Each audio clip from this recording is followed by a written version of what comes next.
Salam əziz izləyicilərimiz. Bizə ən çox verilən suallardan biri də fəqərəsi disk yırtıqlarında mikrocərrahi yoxsa endoskopik cərrahiyyə.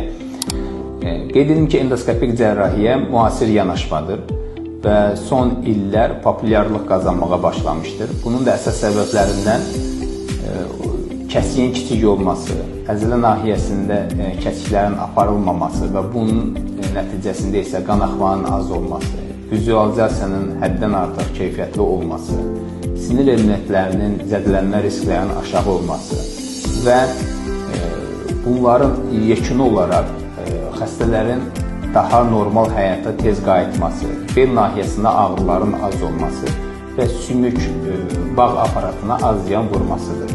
Bu səbəbdən də hər zaman endoskopik icra edilən cərrahiyyə açıq ənənəvi cərrahiyyədən daha üstün sayılır.